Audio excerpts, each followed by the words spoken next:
Hello, welcome to First Fridays in the Exchange Art Talk. This is the fourth Art Talk in the 2021-2022 season. And today for our First Fridays, there are at least 15 vendors, artists, and art gallery participants on the street in the Exchange.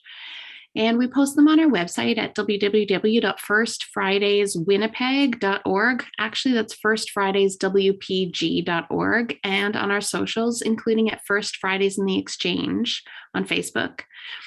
And there are some events that will still be open after this talk, including Queens on Ice in the Old Market Square rink. So make sure you have your mask and your proof of vaccination where required. Please be aware that there may be capacity limits and possible appointments that you may or may not need to make at certain vendors. So speaking of being on the ground in the Exchange, I'd like to read our land statement. First Fridays in the Exchange was started to encourage people to come to the Exchange District in Winnipeg. We acknowledge that Winnipeg is located within Treaty 1 territory, the original lands of the Anishinaabe, Nehiyawewuk, Ojibwe, Dakota, and Dene peoples, and the homeland of the Métis Nation. As we gather in Treaty 1 territory, we recognize Shoal Lake 40 First Nation within Treaty 3 territory as the source of Winnipeg's clean drinking water, and Treaty 5 territory, where most of our electrical power comes from. We'd like to work together toward greater understanding and acting on how to decolonize art, artistic practice, ourselves, and public discourse. Just like to highlight a couple of things that are happening. Urban Shaman has a retrospective exhibition by Buffy St. Marie, come on you guys, Buffy St. Marie, called Pathfinder, which has been extended to March 19th, which a person can see in person with an appointment or virtually anytime from their website. Buffy St. Marie herself will give a virtual lecture about the work on March 16th in the afternoon, and you can find the details about that at Urban Shaman's website, www.urbanshaman.org. And I'd like to draw attention to one more thing, which I personally found interesting, is that Winnipeg Jazz Orchestra's International Women's Day celebration, live on March 10th, which is a little bit out of the way, is happening at the West End Cultural Center. And the WJO presents an all-female jazz orchestra performing music by several great arrangers and composers who happen to be female. Our talk today is titled Increasing the Space for Art, and I invite you to consider the intersections of production, mental health, capitalism, community, wellness, your inner life, and spirituality as we engage with the work of these artists. An alternative title for this talk was going to be The Art of Taking Your Space, but I felt that what these artists, Nampande Londe and Mahlet are doing is more than that. What they are doing is not just focused on their own work, but also on community and on relationships. And on that note, I'd like to introduce our artists by reading a bio. So Nampande Londe is a Black queer diasporatical, multidisciplinary artist and community organizer. Born and raised in Winnipeg, Manitoba, her work centers on capturing the experiences of Black Canadians in the prairies and truth-telling as a means of liberation. And our second guest artist is Mahlet. Mahlet is an artist, curator, and community organizer based in Winnipeg, Manitoba. That's Treaty 1 territory. Their artistic practice focuses on questioning conventional narratives about relationship building, both within themselves and with their kin in the world.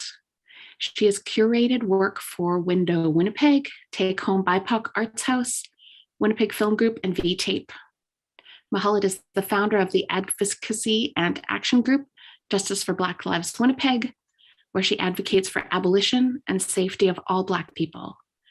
She has interviewed artists and cultural workers for the Winnipeg Art Gallery, Winnipeg Film Group, ERA Mag, Manitoba Music, and Synonym Art Consultation. So welcome, both of you. I'd like to get right into the work of Nampande Londe. So welcome. And I'd like you to tell us about your artist identity and your artist activity. I think, you know, I like I said, I just focus on storytelling in whatever format possible. And so like with this story, for example, it's on a platform that is catered towards probably like preteen girls or young girls or things like that. And so I wanted to put a story on there that really reflected people who look like me. Um, yeah. So we're talking about episode The App, and the story is called Do for Love. And we've got it sort of started on running. So can we talk about the importance of like seeing yourself in the story?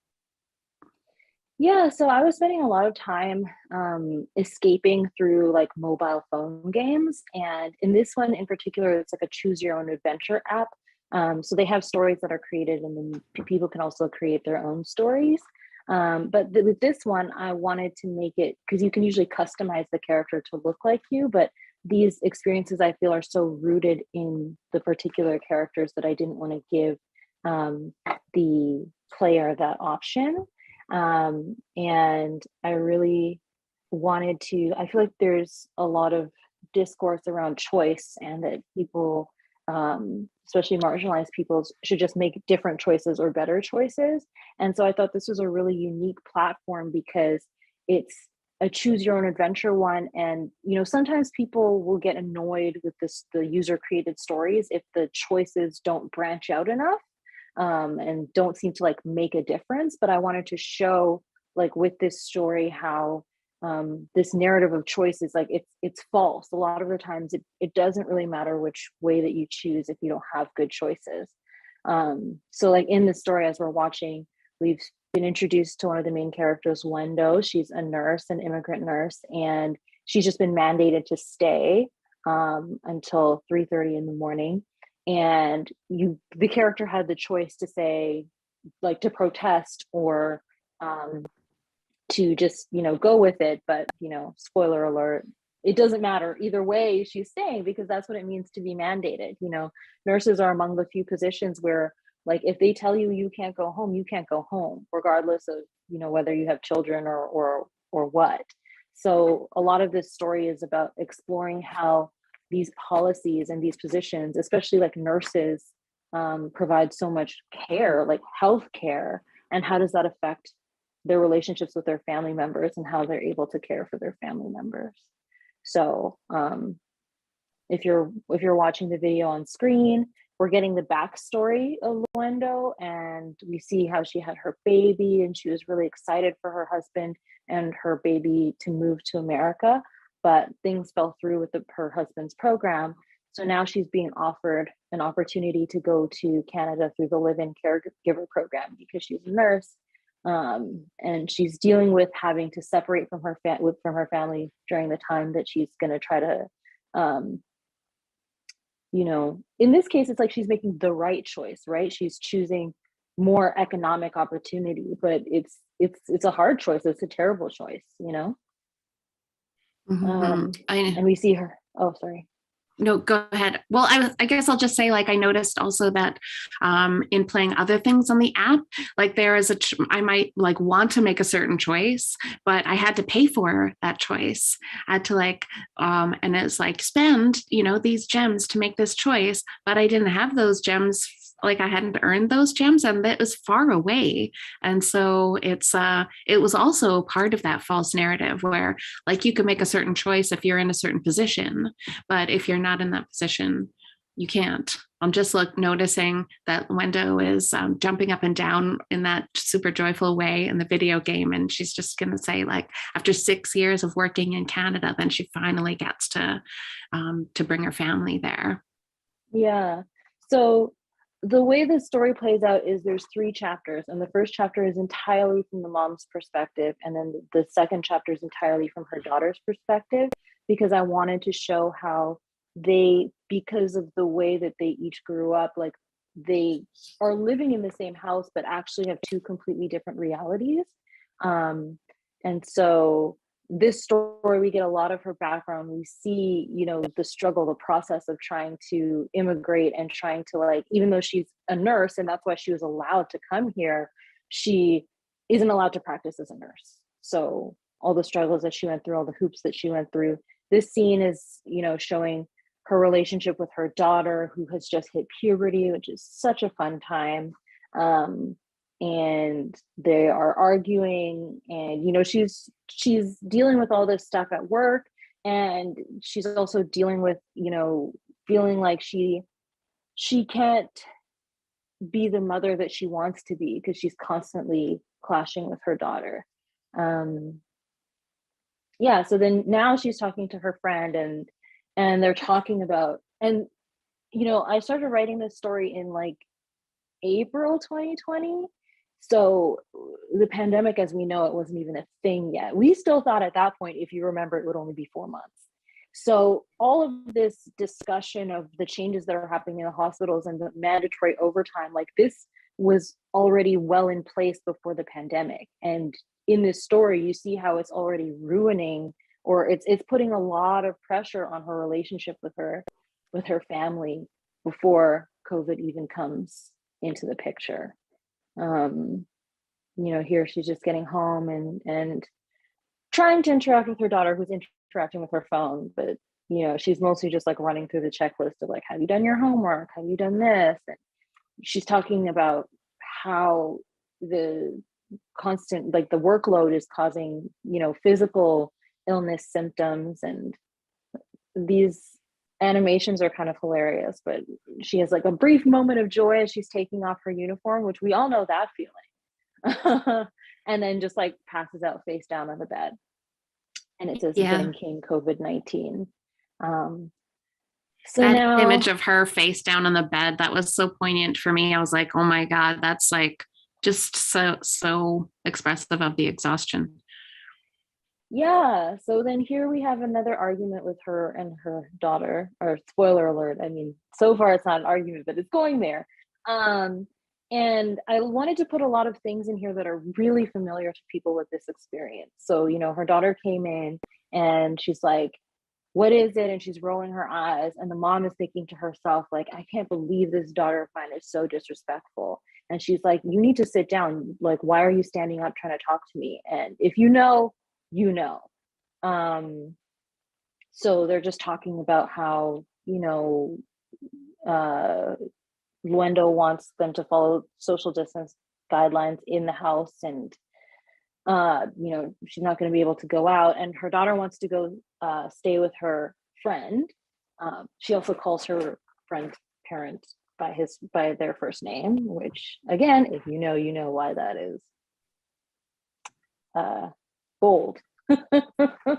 But so they're arguing about it, and here Luendo had a choice also, like whether or not to sort of yell at her for even wanting to do this thing that she doesn't think makes sense, or try to explain to her why it's not a good idea. But again, like with, I think probably anyone who's parented a teenager can agree, or can relate to that experience of there sometimes just not being a good way to go about things in this situation. So Mioba just yelled at her mom and called her a witch because I don't know, maybe she's reckless. So yeah, that's just kind of a little preview for what the story looks like. And yeah. That was really cool. Thanks for showing us that, and for sort of explaining what was going on there. I mean, the you know, anyone who's had like healthcare workers in their life over the pandemic knows how that changed, you know, our relationships and our you know, our intimacy, our familial ties, the way that we can be together as like people who are used to being together in whatever way, in different ways for different people. And we had sort of talked about Nampande, we had talked about how sort of the having that, exacerbates tensions that are already there. Like, do you want to talk about that a bit more? Yeah. Well, again, I really wanted to highlight how, for a lot of Black and brown immigrants, because it's not always the same for people from other countries, but the things that allow you to come here are positions of care, right? So there was also a scene in there where, she's working as a living caregiver, and she's in a nursery holding somebody else's baby, and just, thinking of who's holding her own child. So with this story, I wanted to look at how, when you spend so much time caring for other people, that's your job, that's your profession, and then you don't have that same care for your family, often for reasons that are beyond your control, right?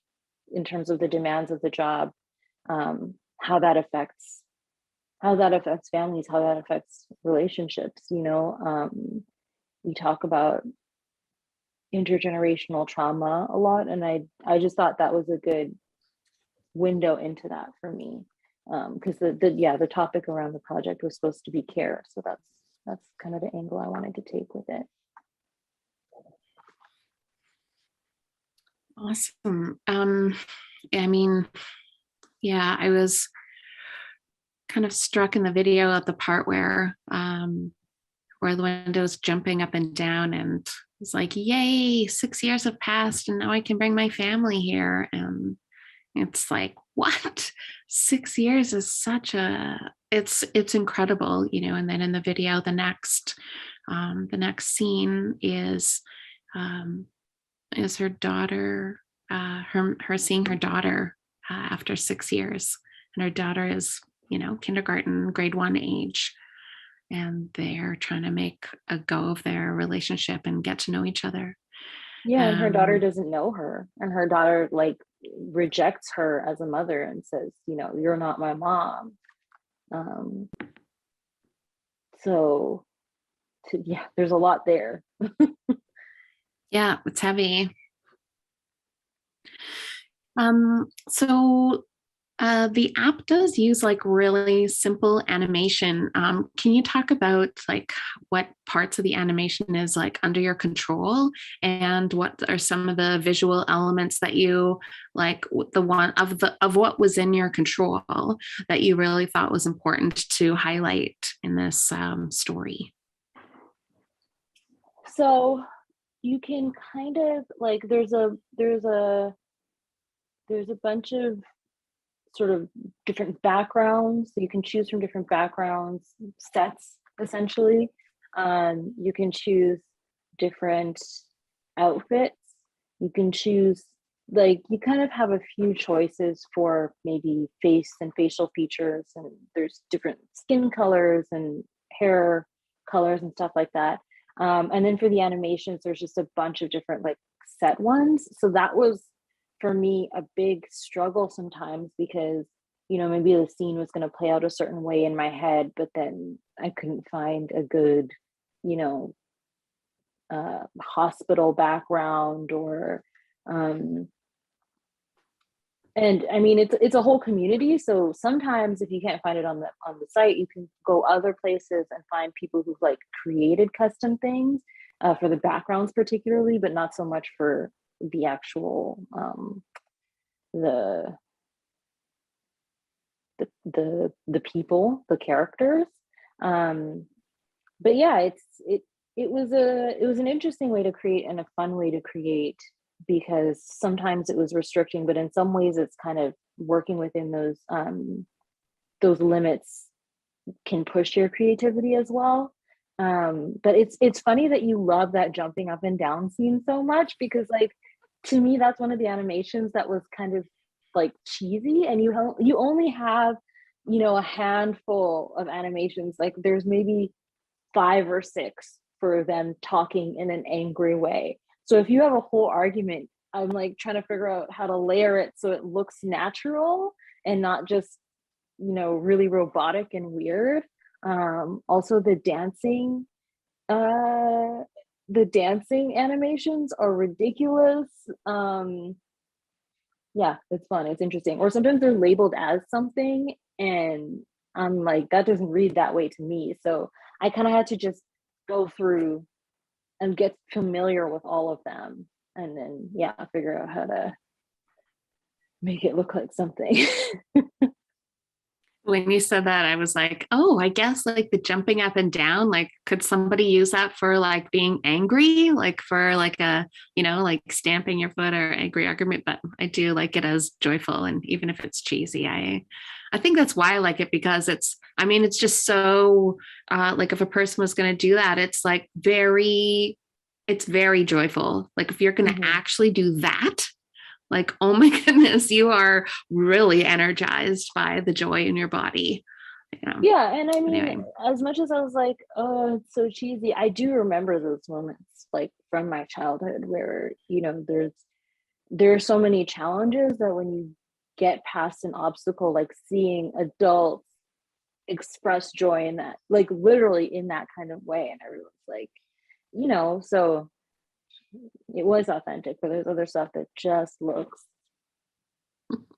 weird, you know, like very much like challenges the audience ability to suspend disbelief because it's like 2D characters. Yeah. Well, I think maybe talking about like being in a 2D space, we're going to move to a 3D space and talk about like 2D images in a 3D space, and move to Mahlet's slides. So thanks, Nampande. Maybe I should also just take 1 second. Like, Mahlet, do you have like any comments or questions on the game? Yeah, I did, because like when you mentioned certain things on Nampande, I was like, ooh, this reminds me of like certain things I'm learning in class right now, because right now I'm taking a class that's called African Literature and Culture, but focuses specifically on migration. So you're mentioning all these different things about this woman coming to Canada and stuff, but also I like the fact that you mentioned that there's some things in the game that are like only certain people understand, like how you said how, like, you know, calling your parent their parent's name, that's not a no-no, that's a no-no. When you're like, you know, Black or brown, you always call them like mom, mommy, dad, whatever, right? Like never their first name. So I was like, yep, that's when you call them your first name, is like, who do you think you are? You're not in my house. These are your friends infiltrating your brain. You know, so I wanted to add that. I didn't put it in the story that I remember, but like we all know that phrase, like, I'm not one of your little friends. That's a warning. that is a like, slow down and stop what you're doing right now.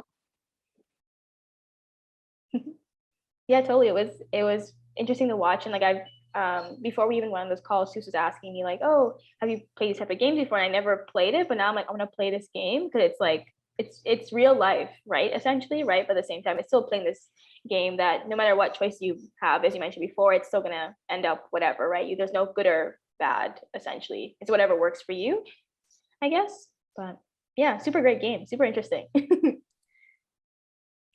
I'm wondering if we can share the link for the game after the chat. We can put it in the comments underneath the video so that people can find it.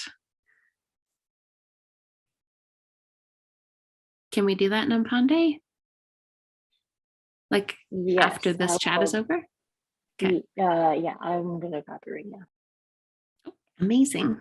Thanks. And Aaron says, our technical producer through Collective Broadcast is Aaron, and Aaron says, hey, you could send it in the chat if you want, and he'll throw it onto the chat option. But Mahlet, maybe we can talk about the exhibit the exhibition, I should say, the solo exhibition by Glody Bahati that you curated in the fall. And so we see here a slide of a room. Do you want to talk about that? The way it was like an immersive experience, the way it was, you had like 2D images in like an immersive space. Yeah, totally. It's funny because it feels like it was so long ago. Or no, so not long ago, but it feels like it was just yesterday. But it was in November when this show was put together, and so it's seeing it again is really nice. But yeah, Glody had to reach out to me saying like, I have this idea to potentially show this. I want to have a solo show because her work has been shown other places in Winnipeg and stuff. And she felt like this is the right time to do it. And luckily enough, Take Home by Fuck Arts House was happy enough to show, like, use their space and kind of transform it, because before we put anything in the room, it was like white walls, gray floor, like completely nothing. So a lot of blood, sweat, and tears went into this show. Like kind of recreating this image that Glody really wanted, because I think she really wanted this to go above and beyond of a regular experience, like very immersive, kind of like takes you into a different world and essentially her world.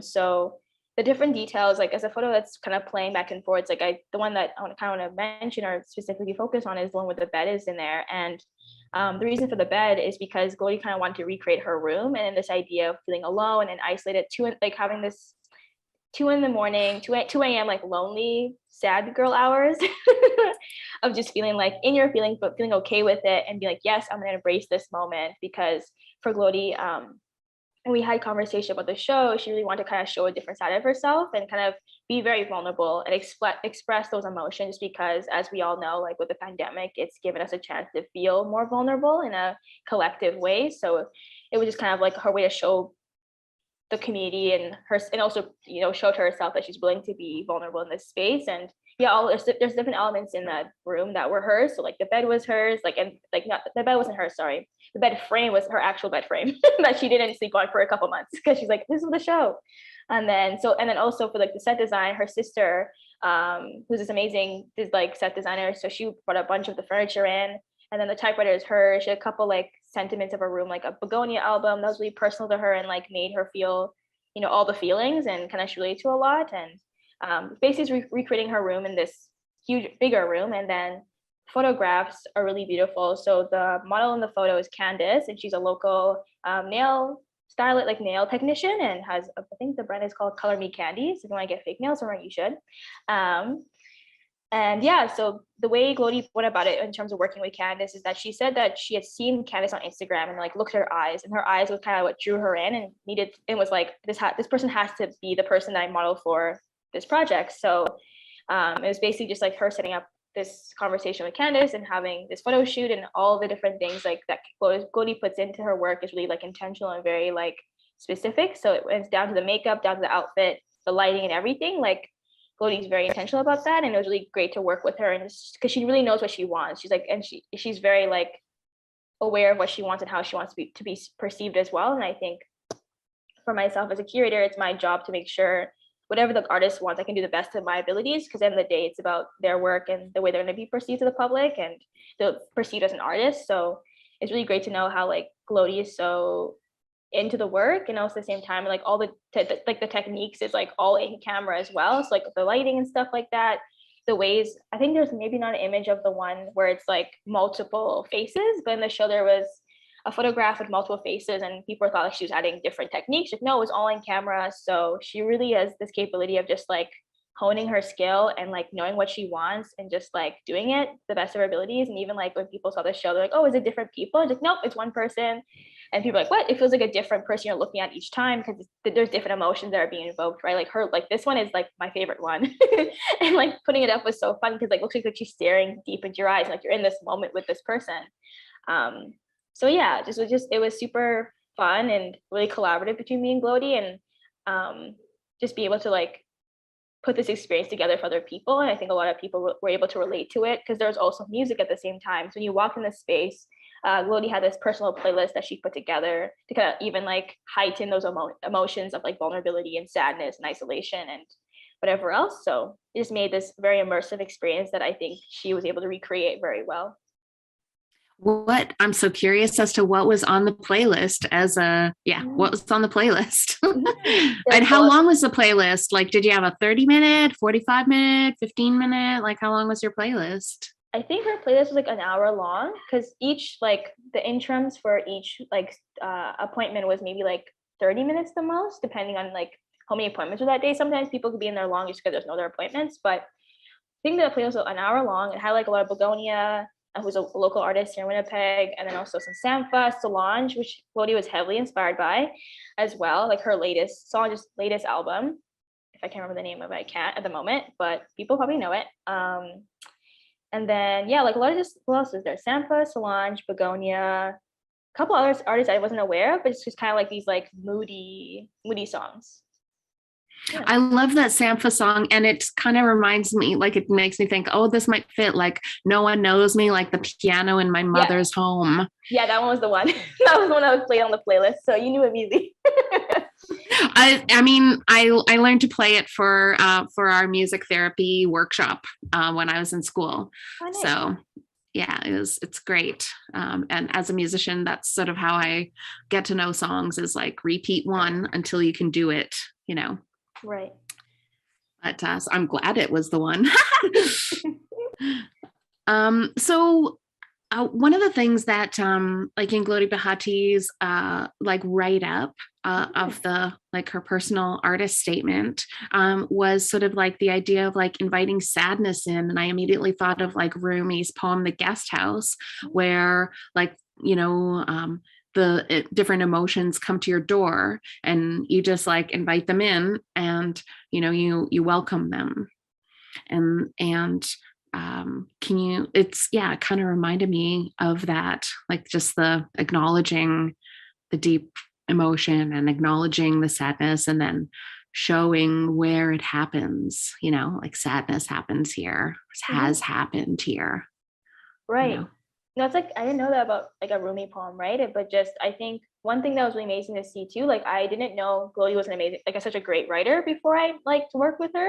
So I always seen photography and stuff. So like you mentioned before about her writing in terms of artist statement, like it was very well crafted and kind of was her way of explaining that, like welcoming that sadness and welcoming that isolation and vulnerability and feeling lonely and being okay with that.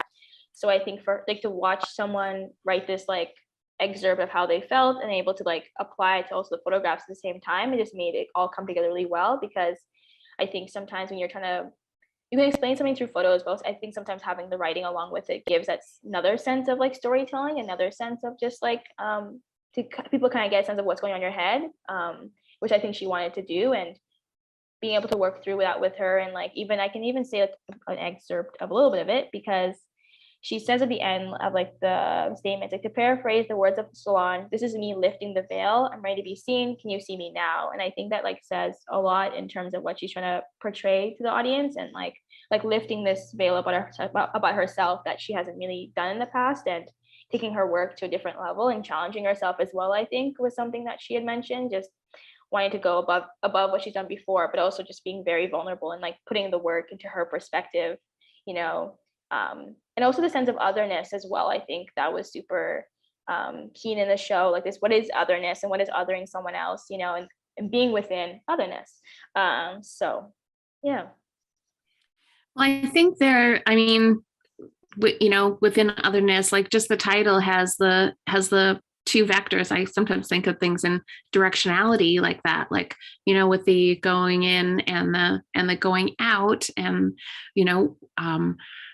the inner being shown, and you know, coming out, and then people coming into your intimate space. And so it's like the meshes of, you know, within and from without are there are many of those different vectors. Yeah, it's funny how you mentioned that, because I remember it was opening night, and at the time, this is when COVID was a bit okay, and we were able to bring people in the space and stuff. And I remember, because we had spent so long on this show, like putting it together, and then it was opening night, and we're inside in the room, and she's like, "I'm so nervous. I don't know if people want to see me, like they don't perceive me, you know, but like also perceive me because it's my work." So just when you said that, it just was really interesting, because once people walked in and once her family came too, like and like all her friends and stuff, it was just like this weight lifted off of like, okay, people are seeing this show now, and it's like not this thing that we're just both thinking about all the time and working around, but like her being able to just show people what she's been working on and what she's thinking, and a lot of people were able to relate to it, which is really great, and a lot of good feedback. And I also think I didn't notice, I mentioned beforehand, but also like for people maybe seeing the images, like they're also floating, so it felt like kind of different. I've never seen that for myself as a curator, but also as an artist in a show like that, like seeing like photographs hanging like that. So I think it makes this like almost out of world experience as well. Yeah, kind of dreamy. Mm-hmm. I was thinking about different quotes and different sort of like scholarship that you were sharing with Glody Bahati as you were doing it. But I also wanted to invite Nampande to maybe I can open with saying, like, I think that you've both quoted Audre Lorde, and the quote where she says like healing is, just how necessary healing is, and healing is a self-care is not just necessary, but it is essential. I wish I should have it. I should have it right now that I bring it up, but I did not write it down, so sorry. But yeah, can you talk about like different, just being influenced by different scholarship and by writing, and how that influences, artistic practice, and especially when you're talking about, self-identity, and you're talking about, showing what's inside, but also being seen at the same time, and sort of, yeah, and that. Can you talk about some influences? I am curious because I remember from the exhibition there were books in the room. So were those some of the what did you say, scholars, or I don't know, texts that you were sharing with Glody when you were working together? Funny enough, those are not any of our books. They were more like props from Take Home, because like in Take Home there's like a little library that like the folks that had worked at the time and the collective people that are doing that, they had like books they all like donated themselves. But I think we kind of picked things off the shelf that kind of made sense. And I think there was like one book I remember for sure. I can't remember the name of the person, but it's like a book about anyway, it's not really important. So there wasn't much intention with that specifically, I can honestly say. But there's one, technically a book, but like Glody had a photo book that she put out maybe a year beforehand. It was called Girls Night Out, and it was photographs that she actually took that actually showed in Take Home for another show with herself and Bria Fernandez.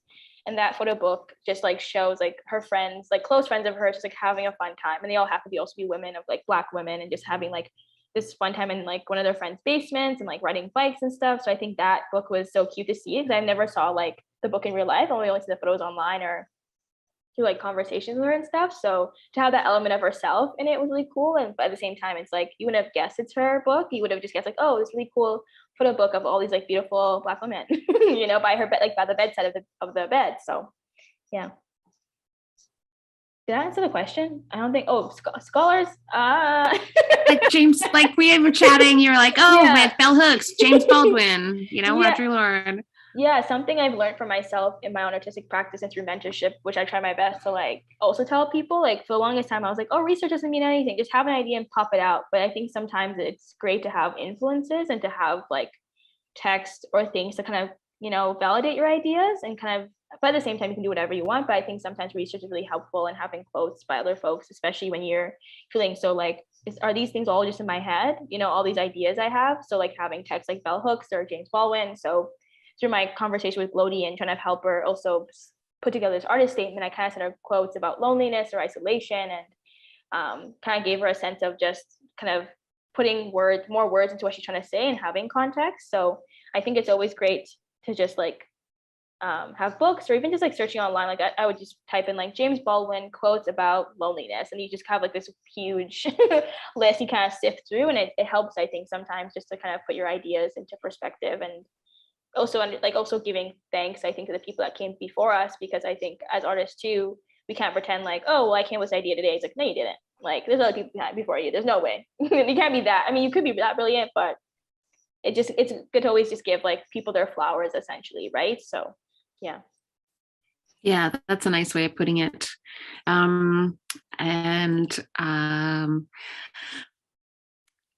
As speaking of searching for things online, I'm gonna kind of go there. And so I was thinking about Nampande, about how I figured I knew I wanted to talk to you, and I needed to like get a couple of topics under my belt about what to talk to you about.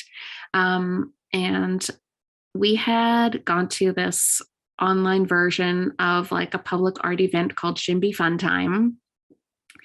And in the online art event, you had drawn a couple of tarot cards and shown them. And I actually still keep that as a screensaver. But I was like, oh, we do. And then I found this event online where you were giving a tarot workshop, and I was like, oh, super cool. And I looked at the write-up, and it said, do not attend if you are not a Black person. And I just thought to myself, like, oh, I wonder like if you'll even talk to me about this, if it is okay for me to ask you about it. So obviously it should be obvious to everyone where we're going with this, that this questioning already happened. But I just wanted to say that, do you like is this a topic that is okay for me to ask about? And you had said yes. And do you want to talk about sort of what happened after that in our conversation and what you said to me and about that event?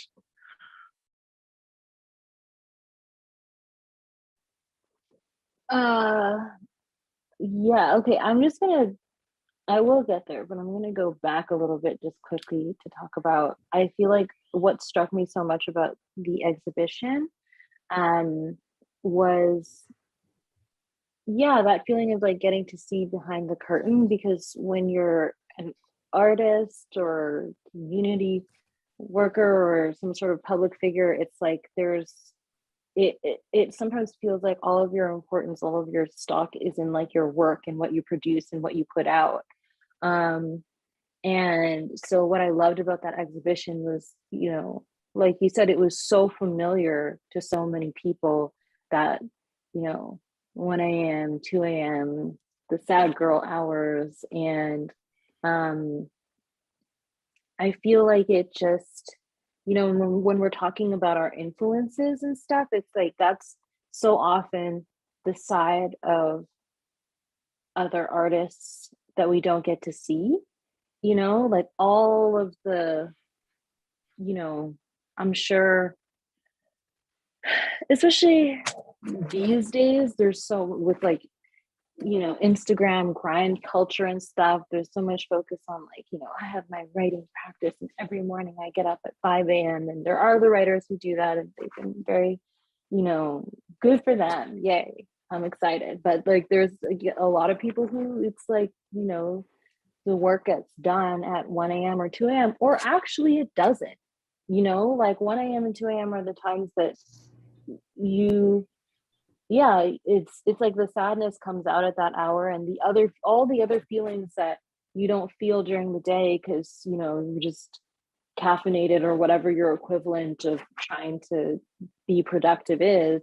And there can be weeks, months at a time where it's like all day all you think about is the project that you're supposed to be creating and not creating.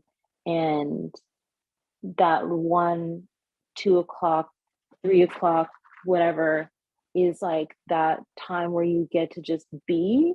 And I feel like that's so critical to art production. Like I feel like that, to me, it's like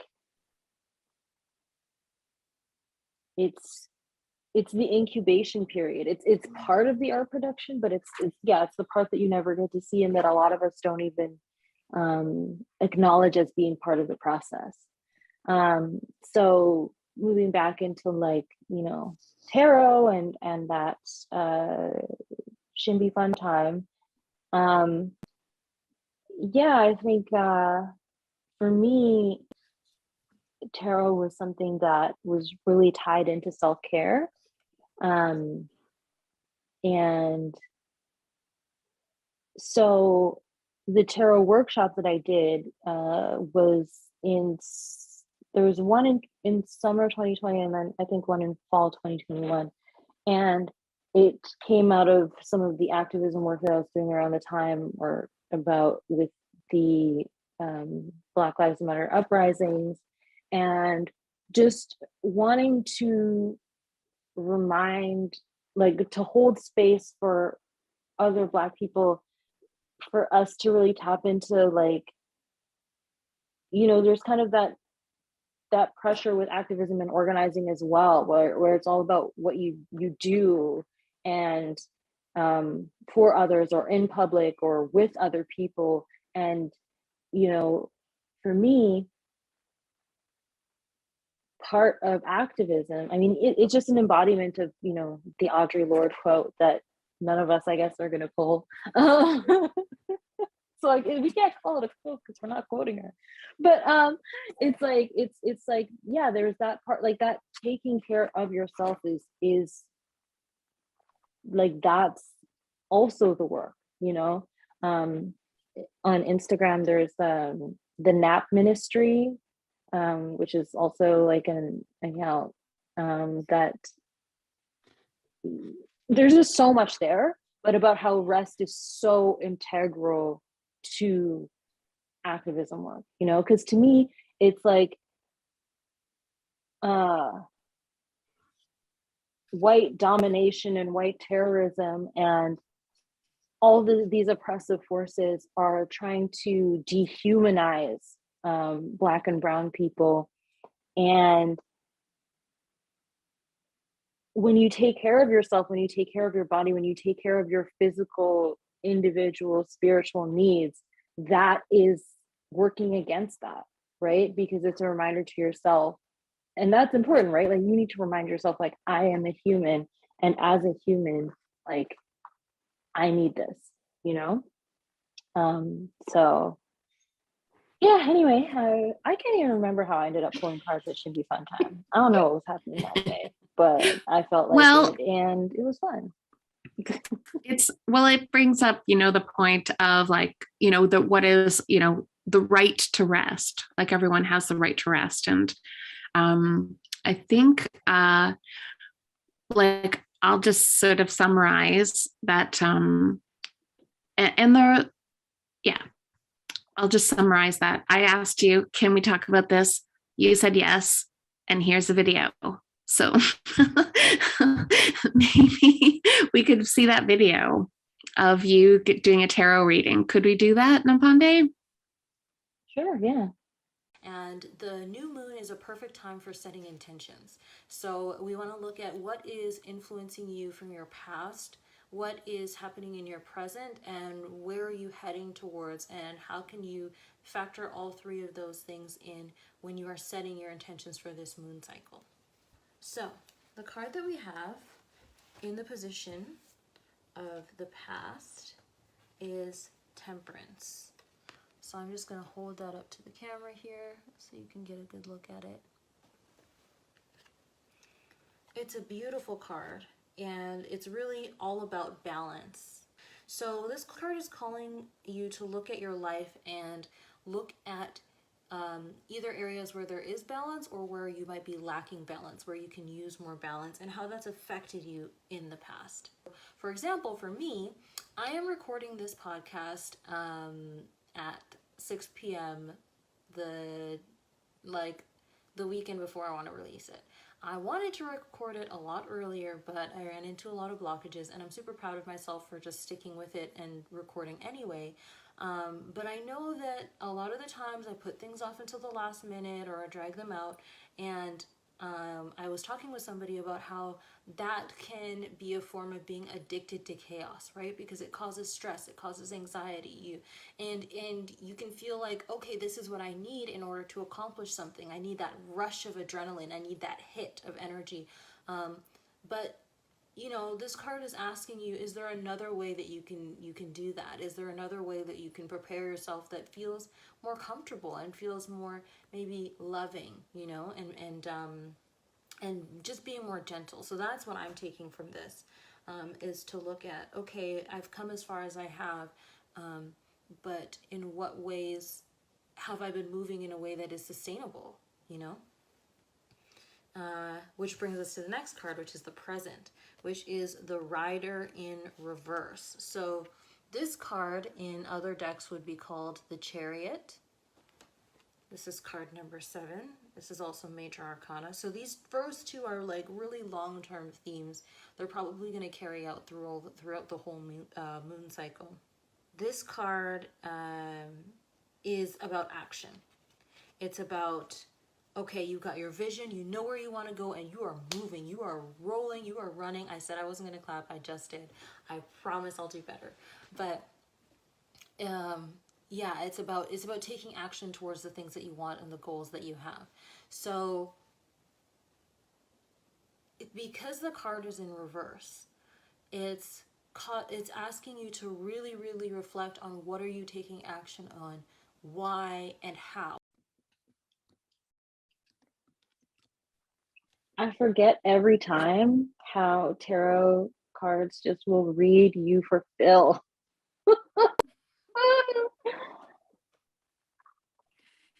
So I'm just looking at the chat here, and one viewer named Shimby has shared the Audre Lorde quote with us. Thank you, Shimby. It reads, "Caring for myself is not self-indulgence, it is self-preservation, and that is an act of political warfare." Thank you, Ms. Shimby. Ms. Shimby also says, question for Nampande and Mahlet, how do you engage with Blackness in your practices without having to fall into justifications or explaining what Blackness is or does? Also, Ms. Shimby says, also love both of your work deeply.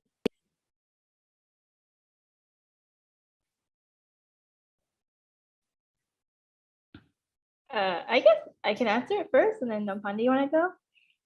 It's funny, I read that question before we talked, and I was like, oh, this is a good question. I don't even know the answer myself. Like, I'm still figuring it out, which is something I'm grappling with in my own specific artistic practice, like just my personal practice, and trying to like still understand that, like, regardless of the work I make, even if I don't put like the word like Black, queer, femme in it, it is still like about my identity regardless. So I just think that for the longest time, I felt like I had to name it all the time. And I feel like now I can be in a place where like I'm very sure of myself. I don't have to name it specifically, because even if I don't name it, the people that, you know, relate to me through those experiences will be able to see it, you know, and that's what I hope for myself. And when I do, you know, photography and other type of like art, it's just having to this internal thing of like, I don't want to play into identity politics, but then sometimes I'm like, I want to put it in there because it's not for other people, it's for the people that I'm, you know, making work for other Black queer folks, right? I'm not making work for non-Black queer folks, right? And it's having to wrestle with myself about all the time. But at the end of the day, it's like, it's empowering to make work that names what it is, but also trying your best not to get tokenized by other people or seen as one individual thing, right? It's knowing that someone's practice is more than just them being Black or queer or whatever, right? It's so much more. So hope that answers the question. Yeah, I think for me, like this question, I love Shinbi deeply, by the way.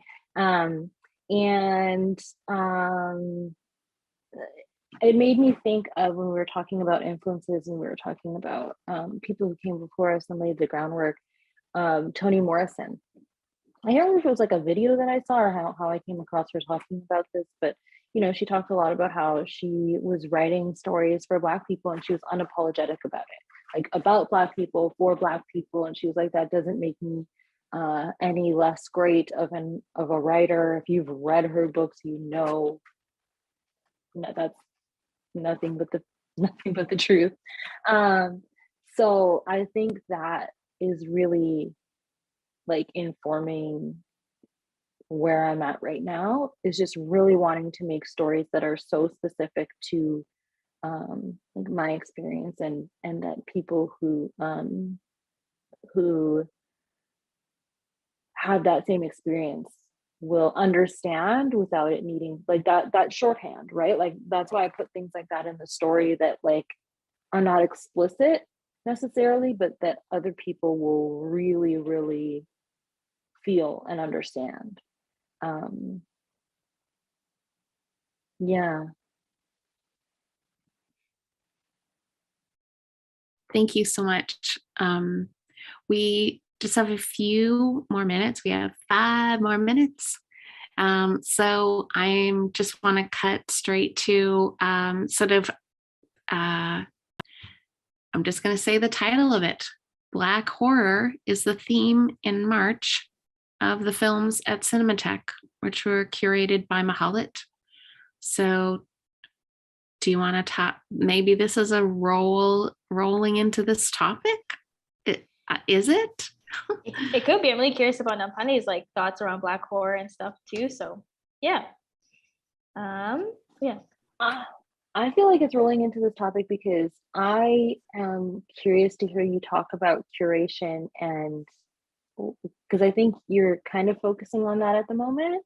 Mm-hmm. And so like what you think, how curation is different and how it plays into like art practice. And it's so cool that you're talking to TANANARIVE DUE. Oh, I'm so glad you're a fan, because I'm like, no one really knows who she is, and she's actually this iconic woman. So I'm very excited to talk with her. But yeah, the Black horror perspectives and intervention starts actually tonight, right now. That Living Dead is playing while I'm not there. I'm like able to promote at the same time. And then also after that, Get Out is playing.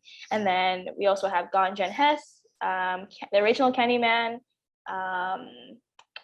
Blackenstein, which is online, Bugged, which is online, a couple other films too. But that came just about, so myself and Olivia Norquay, who is the film programmer, like one of the main film programmers at CINEMATHEQUE, and we've had conversations about like Black horror in the past and stuff. And she was, I think maybe a couple months ago, we had thoughts around it that we kind of put into fruition. So it's been really great just to curate that and just think about, you know, what films to show, because I think people don't realize like Black horror is actually like so expansive and so more than just what meets the eye. I think people think about Black horror and they just immediately think Get Out, which is great. It's a very nuanced idea of what horror could be, but like Jordan Peele didn't make Get Out because there's no other influence before that, right? Like there's been the blaxploitation era that heavily influenced horror, like even thinking about Birth of a Nation, which is like extremely racist film, like that is a horror film, right? So curating that has been so fun, and just trying to come up with ways how to like balance certain films together, what makes more sense, trying to show like more indie films, but also showing films like, you know, Blackenstein, which is so funny and just like it's funny and goofy, but also has such meaning for people. I think even though like some films that came out certain times can be seen as not like substantial or not like part of like the canon or whatever, but it's like, you know, to see like a Black man pretend to be like a Frankenstein, that's pretty, you know, pretty cool to see that and like talk about it. So it starts today and then goes all the way till March 17th. And then, so on the 12th, we have myself and Olivia will be in conversation about Wes Craven's film, which is not like, it's like a Black film, but at the same time not, but like, I think it's a substantial to talk about, and it's People Underneath the Stairs. And then Nampande had mentioned TANANARIVE DUE on March 17th, which I'm super excited to talk to her about, because the people that don't know her, she teaches a class actually at UCLA about Black horror, but specifically the sunken place. And all those things, and she has like this expansive knowledge about Black horror, and she also has she produced a documentary called Horror Noir, which is on Shudder, which I recommend people to watch, because it just breaks down horror like from beginning to like future. And like I think people forget like films like The Craft is a Black horror film essentially, right? Like the woman that plays forget her name right now, unfortunately, but like she was such a huge influence at the time, but people didn't realize that later on, you know, like yeah, and then kind of answer your question, Nampande, about like curation and stuff. Like I recently came into it in the last, I think, 2 years, and I've been really grateful to have a lot of different experiences and to curate, and not only just like films, but also like artistic, like Glodi's work. And then yeah, it's like mostly been films and photography right now, like or visual media, and then also doing curation with a collective. So Parents Collective with Shanila Budu and Chukudubam Ugekwe, and that's been so fun. And just curating with your friends is so fun. And just be able to like, oh, we have this idea, let's put them together. And then we're like, oh, we can actually like put them together and do something about them, you know? So it's been really fun to curate. And I think for the longest time, I thought that my curation and my artistic practice were not tied together. They're two separate things.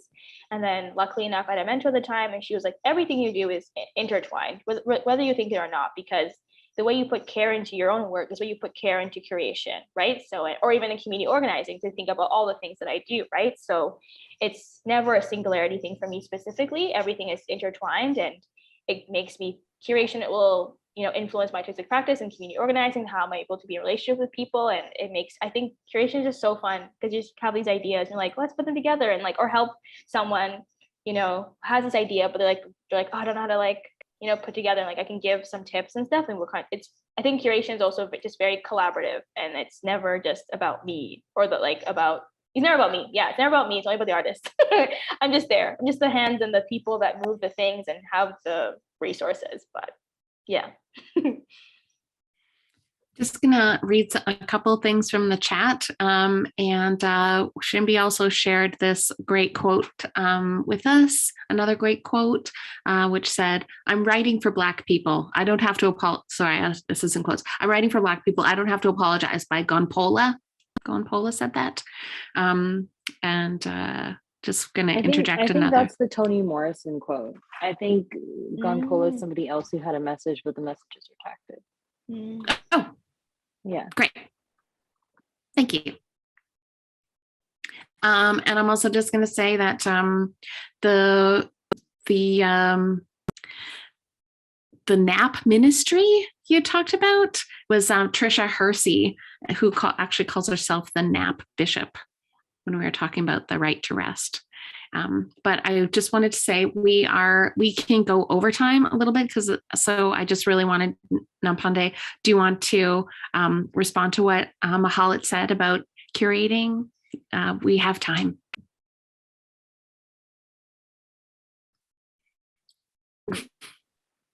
So many thoughts, and also none, because I need a nap. But anyway, yeah, I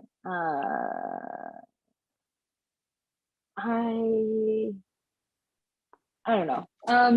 Maybe I'll just like talk about, you know, the NAP bishop briefly, because I feel like that ties into this idea of like, you know, what we're talking about, where it's like everything that you do is part of your art practice. So not only like the self-care, but the curation part. And, you know, we referenced briefly like the community work that we've done. Because yeah, I think people who follow the NAP ministry think of it as, you know, maybe just like an Instagram kind of like, you know, quotes, like that's the whole of the work. But, you know, recently, I know there was like a whole backstory to it, and how TRICIA, right, has like a whole history of organizing, and is like comes from like a line of organizers, and how this is not just, you know, because especially again in this era, there's the Instagram rise and grind culture, which for some reason is like married to the faux therapy stuff, you know, like the stuff that's out there is like, say no to things that don't light you up, and also go for a run in the, I don't know, you know, like all of that. So TRICIA posted, I don't know how recently, because I don't know what time it is when you're scrolling, but like a backstory of how it might seem like it's just cute quotes and, you know, videos of songs telling you to go to lay down, but it really is rooted in Black liberation going way back. And yeah, I don't know, but I am really excited for this Black horror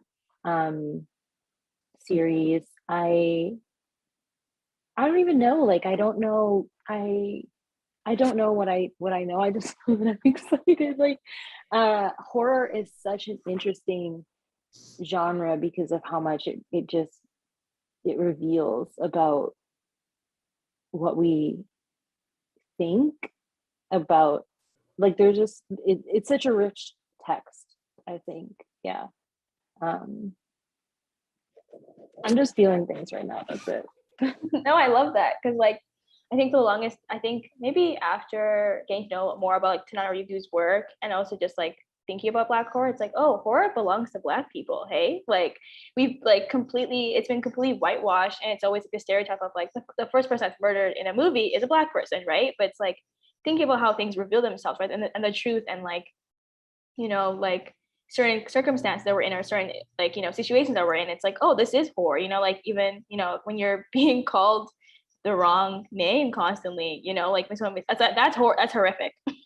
Someone mispronounce your name multiple times, like, dear God, I don't want to like, I'd rather be somewhere else. Even those small, like those quote unquote small things. So I think that horror is just a really amazing thing to see that Black folks are really contributing to, and just like, I think also too, it's going above and beyond of what Jordan Peele has done. Like there's a lot of amazing Black women filmmakers and like indie filmmakers that are doing horror like work. And like one film that's coming out recently, it's Master, which is kind of like, has, you know, racial what's the word, things around it, but it's really cool to see like other people doing horror, and it's actually getting the same amount of attention and hopefully more. Just like this, I don't know if people have seen it or seen the trailer for it. It's like, it's with Regina Hall, I'm pretty sure. And she's at this PWI, which is a predominantly white institution, and she's coming back because she had graduated from there. I think she's like either the dean or something of a department, and she realized like the institution's haunted by ghosts, racist ghosts who are slave owners. And how does she grapple with that,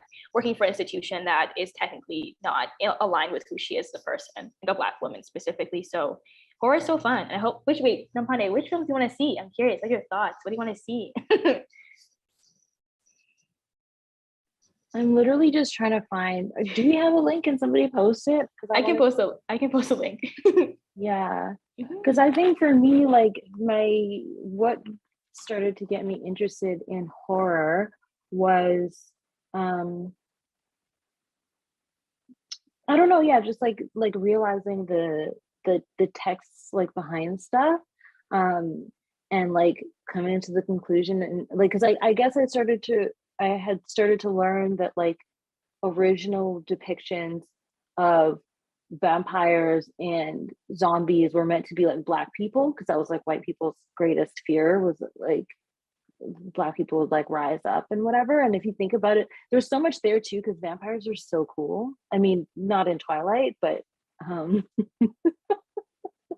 you know, and other things, they're like sexy and suave, and like there's always something so sexual about vampires, even though like their thing is sucking and draining blood. I don't know how that adds up to, but for some reason it's always in the conversation, which, you know, as a Black person I can relate to, because I'm just doing me, but apparently I'm hypersexual.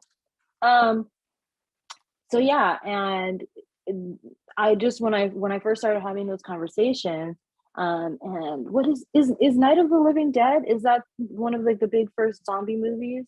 Yeah, because it's the only main character is like a Black man, and I think the biggest controversy is that he grabbed like a white woman or something. Everyone's like, oh, how dare you grab a white woman? It's terrible. You can never do that, you know? Yeah, exactly. So because I think I've heard people talk about you know, like the underlying text of zombies being a critique of consumerist culture or something, but once you start to see those like racial things in there, and it's like, and yet realistically, if we look at it, like white people are the true vampires, white people are the true zombies, because they're just out here like eating up everything and contributing nothing, and yeah, just being an unending drain and source of horror. That should be a movie. Yeah. I would recommend. That should be a movie about vampires and sucking and like the ways like white people. Yeah, I don't know. I immediately thought like somebody should make that movie. Yes, noted. Okay, did we get the link? Okay, there's the link. Okay. Okay, so Night of the Living Dead. So many of these are so good, I think, because I had also seen when Spike Lee did, what was that movie that he did a few years ago? That was, I think, an adaptation of Ganja and Hess. I don't know. I'm just going to say for our viewers, if they want to look at the schedule too, it is www.winnipegfilmgroup.com, and it's the title of it is Black Horror Perspectives, Interventions, and March. I mean, there's a bunch of dashes and stuff like that, but if you're going to winnipegfilmgroup.com, then you're gonna click around there till you find it. Yeah, so it was called The Sweet Blood of Jesus. And when I watched that film, the conversation sparked by that, I think, led me backwards into knowing about like the existence of things like ganja and Hess. And obviously because of the new Candyman, we've been talking about the old Candyman. But yeah, I think I want to see the people under the stairs. I want to see like all the things I haven't seen, basically. Like I like that Blackenstein is apparently like super corny and funny, because the problem is I am very tender. I scare very easily. I can be watching something, like I was watching Jurassic Park. Does that count as horror, by the way? Because I had a whole moment with that and all of the text in there. But I watched those movies a ton as a kid. So like I'm watching it, you know, this was like 6 months ago, and I'm like, they're trying to crawl under this door, and I'm like, the velociraptor is going to put their head under the door. The velociraptor is coming, and when it happened, I screamed. So I don't necessarily have like the fortitude for horror movies. So I like that there's some like cheesy stuff in there that hopefully is not too scary and going to keep me up late. I watched a TANANARIVE DUE video this afternoon, and she was saying how, you know, that there are many things that happen that are horrifying, you know, in life. And then if you can see, you know, people on screen, like even in a horror movie, like, okay, like with coping skills, you know, I'm also tender like Nampande. So I either have to like plug my ears or close my eyes during horror movies, and then sort of intellectualize what's happening instead of like feeling the images and watching and listening to the sound at the same time. But yeah, I did like what TANANARIVE said about the, you know, it's ordered. What's happening on the screen is ordered. And you can, you know, like you said, like, don't hide under the door. The velociraptor is going to come there. You know, that it's like you're processing it in a different way when it's, when horror is not happening to you. But, you know, thank the plagues for no velociraptors now. Anyway. As far as we know. As far as we know. We don't know what Elon Musk is up to. He's not telling us. Yeah, I think another person who had me thinking a lot about horror and Black horror is someone I follow on Instagram called Monica Estrella. Monica with a K. Oh yeah. Yeah, like I don't even know how I ended up following this person, but like they write so many great things about horror, and I've like read all the things, and I'm like, oh yeah. But then I don't watch the movie because we're actually showing one of our films. It's like a little tidbit. We're showing one of our films before, I think, the TANANARIVE DUE interview as like a little pre-show thing. So oh, that's so exciting. Okay. Yeah. See, I'm always clapping when my audio is being recorded. I don't know why.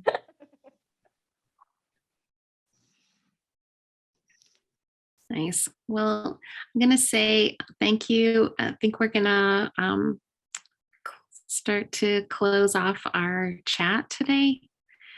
And so with that, I'll just say, knowing that we're going to, oh, there's one more thank you. Thanks for the insight into your heart and thoughts by Carlin.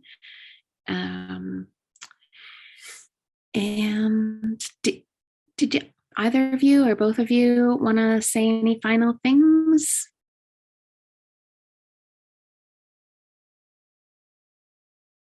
I just want to say thanks so much, Süss, and thanks so much, Nampande. I really enjoyed this. It's honestly made my day.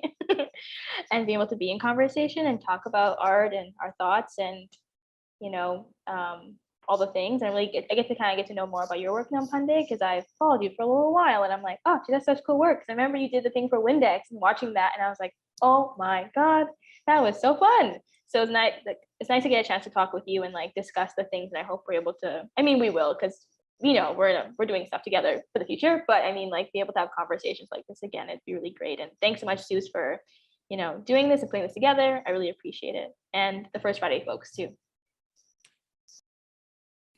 Thank you so much. Oh yeah, I just wanted to say thank you to everybody who organized this. Thank you, Mahlet, for taking part in this. Thank you to the people who are commenting. That's always fun because, you know, when you're on the internet like this, it's like, maybe it's just us.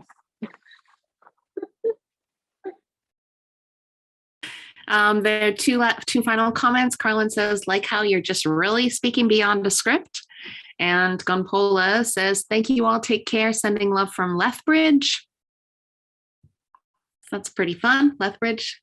Awesome, good things can happen in Alberta. Just kidding. Okay, I mean, yes, they can. So yeah, I really want to thank both of you for agreeing to attend, to be guests, to speak, to show your work, to speak freely. Thank you so much for, I mean, I really like, I've known Mahlet for a little while, and I think you're just such a precious person. And Nampande, I don't know you very well, but you're precious to people that are precious to me. So I thank you both for being here. Thank you for engaging in each other's work and in the conversation. And I'm going to do some formal thank yous as well. I do thank First Fridays and the board for having this event and for supporting this work and for organizing an event that is happening outside of this talk. There are a bunch of things that people can go to if they want to still after, that are still going. There are the films at CINEMATHEQUE. I think there's one at 9. There's also the Queens on Ice, which is happening at the Rink in Old Market Square. And I want to thank some of our sponsors, the Winnipeg Free Press, for putting an ad in, and they're one of our co-sponsors. Thanks to the Winnipeg Arts Council for funding this First Friday's Art Talk. Thanks to the Manitoba Arts Council for funding as well. Thanks to Collective Broadcast for making sure that this could be broadcast for all of us to listen. And you can tell your friends that they can watch this video, or you can watch it again on YouTube or through the First Fridays Winnipeg. That's WPG, not the whole word. First Fridays, WPG.org. You can find us there afterwards. And when we write up the talk and put it onto YouTube, we'll put some links of the artist's work onto the page, so you can find out more about that. So thank you all. Have a great night, and it's been so nice. Okay, bye.